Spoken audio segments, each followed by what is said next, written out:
Ford asks a good question. Who actually here believes the Eagles will, not can, but will beat the Chiefs? And why? Ooh. Yeah, I think the Eagles are going to win. But we'll get there a little bit later on. I think this is the most confident I felt about an Eagles team that has ever made the Super Bowl. I feel more confident about this team than I did the one that Donovan McNabb led the Eagles to and then T.O. returned for. Feel significantly more confident than taking on the Brady dynasty at that point. And also, we didn't know what T.O. was going to look like, and he was such a critical piece of that offense. Remember, they had to go find a guy on a construction site who had taken snaps long ago to be a backup tight end for the Eagles in the Super Bowl to take place of Chad Lewis. So, like, there were some actual significant questions going into that one. You go back to when Nick Foles won the Eagles a Super Bowl, led them to an incredible performance.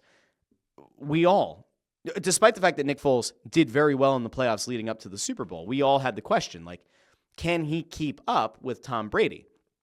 Does he have the ability to go out there and put up touchdown for touchdown, to continue to match the score? Even if you thought the Eagles' defense that year was good, which it was, you knew that Tom Brady was a different beast.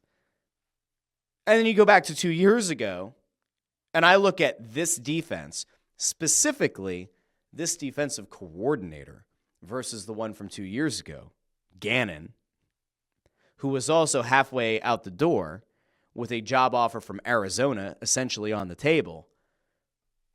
I don't think it's even close. I have never felt this confident about an Eagles team heading to a Super Bowl. Now, does that mean I'm going to like guarantee it and put my life savings and my house on it? No. But do I feel significantly better about this team? That, like, there is no general concern that I have. The only thing that I can think of, and we'll get there a little bit later on in the show, is that, look, if you watch the Kansas City-Buffalo game, there were definitely moments in that game where you go, I mean, Mahomes still has it. It's not like anybody thought he lost his fastball. I don't think Travis Kelce's the same guy. I don't think they have the same level of game breakers that they used to, but that team still finds a way to win. They won a ton of one-possession games. I think they had the most wins of any team that was like within, 2 or 3 points by the end. It was crazy. They won a lot of closely contested games. Now, there are going to be people who are going to point out that they think that the league has the fix in and that the refs do everything they can to make calls for Mahomes, and they make calls because they want to see Kansas City have the chance to go for an unprecedented third straight Super Bowl win and maybe even get it. Not even in the Brady dynasty did the Patriots ever win 3 in a row. I'm not going to allow myself to kind of fall prey to that line of thinking. But what I will tell you is that, like, there are holes on that Patriots team. There were holes on that Bills team as well. Like, even though I knew the Bills weren't going to win, I was licking my chops about the possibility of this Eagles team taking on that Bills team. But I think the Chiefs are like a beatable team. I think they're a very good team, and I think ultimately, again, it could be a one-possession game. But, like, there's nothing right now that makes me think, oh, yeah, the Eagles are in deep doo-doo when it comes to X, Y, or Z from the Chiefs. I just don't see it. You guys might feel differently, and you certainly can let me know, but yeah, that's sort of where I'm at. Jim Cochran says, I'm glad the Chiefs won. Eagles toppled the Goliath Brady in 2017. Time to do the same to Mahomes in 2025. I mean, it's a revenge game. If you think back to 2017, that was, in a sense, a revenge game against Tom Brady. I mean, sure, it wasn't the same team. It wasn't the same quarterback. It was a different thing. It was more of an organizational revenge game. In this case, it's a different story. You have a bunch of guys who remember the sod father and who remember how things fell apart and remember how the footing was absolute crap and how that neutralized an absolutely potent Eagles pass rush from that entire season. They were an incredible team at getting to the quarterback and collapsing pockets. They couldn't get their footing underneath them.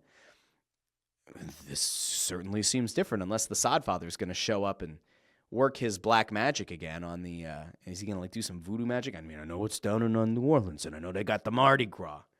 Is Baron Samedi going to show up? Ooh, I don't know if he can do anything with the grass, but you got to be careful. Everybody be careful out there. Be careful down there in New Orleans leading up. But, like, I feel significantly better. Maybe I'm crazy. Maybe I'm nuts. Excuse me. Chris Freed says, my initial thoughts, Kansas City likely wins by 4, and there's a chance that this game can get away from the Eagles. I don't think the Eagles are getting blown out in this game. I have run this. I've been like, remember Doctor Strange runs like the millions of different potential outcomes of how to beat Thanos, and then he finds the one, and it happens to be the one in which they live, the universe in which they live. That's me right now. I have run the millions of scenarios, and very, very few of them lead to a Chiefs blowout win. I shan't speak into existence the only way that I think that the Chiefs could legitimately blow out this Eagles team. It would have to be out of the Eagles' control. You would have had to effectively like tempt the injury gods. That's the only way. If this Eagles team is remotely healthy, you're not getting blown out. I just don't think they have it in them. I think this team is built entirely differently. And if you are legitimately concerned about Patrick Mahomes, I get it. If you are legitimately concerned about trying to dethrone a team that is trying to win their third straight Super Bowl, I get it. I don't see a blowout for the Chiefs. Could the Eagles blow out the Chiefs, on the other hand? I think there are more scenarios where that's potentially in play. Listen, Saquon Barkley is the ultimate X factor. For as many times as we have gone out of our way to give the guy credit, he is playing on an entirely different level. It's almost like playing Madden with like the difficulty set to easy. Sometimes it looks like Saquon Barkley is being controlled by a veteran player of the game, and the opposition is being played by like the little brother who challenges the big brother to a game, or to the kid who challenges the dad to a game of Madden. And at some point, the dad eventually feels bad and stops running up the score. That's what it looks like a lot of weeks with Saquon Barkley. I just don't see a blowout. I don't see a Chiefs blowout. I don't see it. Maybe I'm wrong, but I haven't been. To this point, I have not been, so I like my track record. Let's see. I see some hockey trade stuff that I don't think we're going to get to, but maybe very late in the show. Today is definitely an Eagles celebration show. Christian over on YouTube says, honestly, I think the Eagles are in a better position to win than 2 years ago. Chiefs haven't looked stellar. Saquon being the X factor going out to give Spags a lot to think about. I mean, it's true. Now, if there's one guy who's great at at covering up blitz packages and disguising coverage, it is definitely Spags. You saw him absolutely mess with Josh Allen multiple times in that AFC Championship game. Makes it look like pressure's coming from one way. It ends up blowing through the other side. Josh Allen's flushed out of the pocket, sacked. Not ideal. And that's a mobile quarterback. This will be an ultimate game that's going to test Jalen Hurts. But in fairness, the last time Jalen Hurts went up against Spags and went up against him in the playoffs, he played as well as Patrick Mahomes, something better. That one awful fumble that went the other way notwithstanding. Hurts then went back out and made up for it. So